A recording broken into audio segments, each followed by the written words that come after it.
मित्रांनो, मी प्रसाद आणि माझ्या प्रिन्स रायडर 111 या यूट्यूब चॅनलवर तुमच्या सर्व व्ह्यूअर्सचं खूप खूप स्वागत आहे. मित्रांनो, आपत्ती या दोन प्रकारच्या असतात. एक म्हणजे मानवनिर्मित आपत्ती आणि दुसरी म्हणजे निसर्गनिर्मित म्हणजेच नैसर्गिक आपत्ती. या दोन्ही आपत्तींमध्ये काय होतं तर जीवितहानी आणि वित्तहानी ही खूप मोठ्या प्रमाणावर होते आणि यामध्ये काही आपत्ती अशा असतात की ज्या टाळता येण्याजोग्या असतात, तर काही आपत्ती ह्या टाळता येऊ शकत नाहीत कदापिही. म्हणजेच काय तर त्यामध्ये खास करून नैसर्गिक आपत्ती येतात. मग त्यामध्ये भूकंप असेल, मोठी वादळं असतील, सुनामी असेल, अतिवृष्टी असेल, बरेच काही. अशा वेळेस ही जर जीवितहानी आणि वित्तहानी टाळायची असेल तर यासाठी काही ना काहीतरी प्रिकॉशन्स म्हणजेच काळजी घेण्याची गरज असते आणि आपत्ती व्यवस्थापन यासाठी खूप मोठ्या प्रमाणावर काम करत आहे.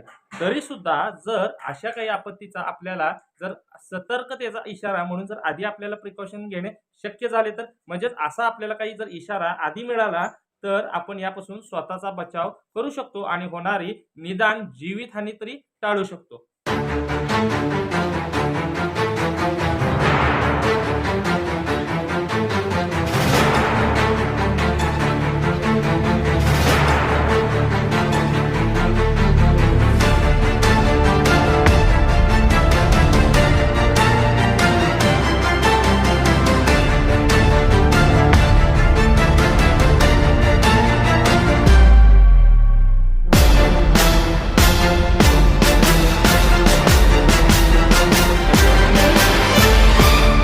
करून नैसर्गिक आपत्तींमध्ये जर सतर्कतेचा इशारा एक अलर्ट आपल्याला जर लवकर मिळाला तर आपण या आपत्तीच्या होणाऱ्या परिणामांपासून स्वतःला दूर नेऊ शकतो. म्हणजेच काय तर आपला स्वतःचा बचाव करू शकतो आणि अशा आपत्ती व्यवस्थापनाच्या कार्यात मुख्य जबाबदारी पडते ती म्हणजे शासनाची. शासनाबरोबरच मित्रांनो हवामान खाते, दूरसंचार खाते आणि सगळ्यात महत्त्वाचं म्हणजे आपत्ती व्यवस्थापन खाते यांचे योगदानही यामध्ये खूप महत्त्वाचे ठरते.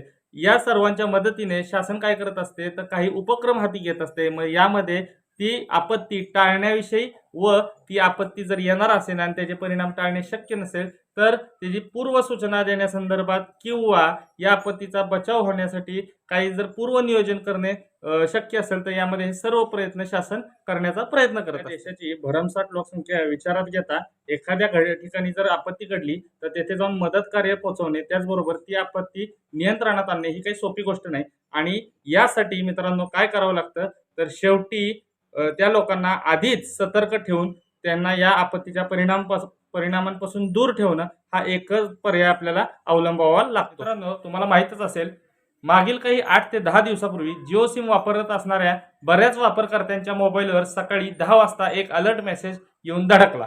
सर्वांचाच गोंधळ उडाला. कुणालाच कळत नाही की हा मेसेज नक्की आहे तरी कशाचा. दिसतोय तर मेसेज आलेला आणि अलर्ट, इमर्जन्सी असं बरंच काही गोष्टी त्यामध्ये दिसल्यामुळे काय झालं तर लोक वाहिबल झाली. या मेसेजमध्ये वापरलेल्या आणीबाणी व गंभीरता या शब्दामुळे सर्वच जण गोंधळात पडले. बऱ्याच जणांकडून मोबाईल हॅक झाल्याचे, काही जणांकडून वादळाचे, तर काहींकडून चक्क युद्धाचे आणि काहींनी तर यापेक्षाही हात सोडली की आतंकवादी हल्ला होण्याचे सुद्धा तर्क लढवले गेले. गंमत सांगायची असली तर हा मेसेज हा होता भारत देशाच्या म्हणजेच आपल्या देशाच्या केंद्र सरकारचा आणि महाराष्ट्र राज्य व ओडिसा राज्य या सरकारचा.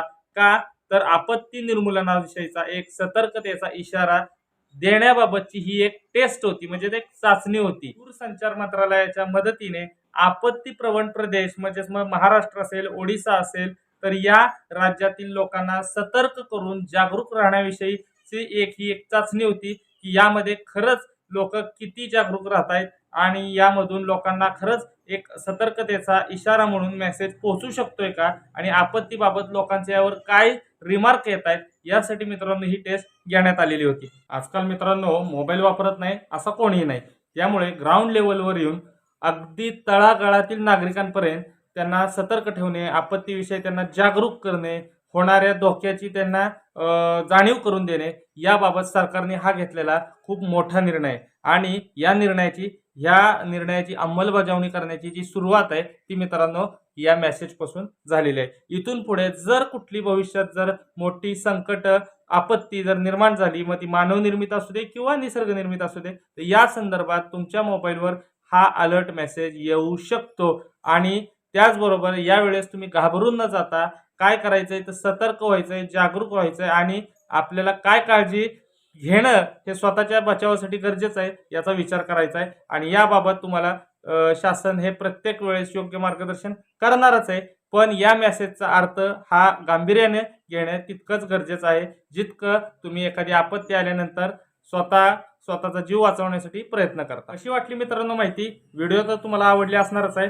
जर व्हिडिओ आवडली असेल तर लाईक करा, शेअर करा, कॉमेंट करा आणि महत्त्वाचं माझ्या चॅनलवर जर नवीन असाल तर माझं चॅनल सबस्क्राईब करायला अजिबात विसरू नका. कारण तुमचा सपोर्ट हीच आमची प्रेरणा असते.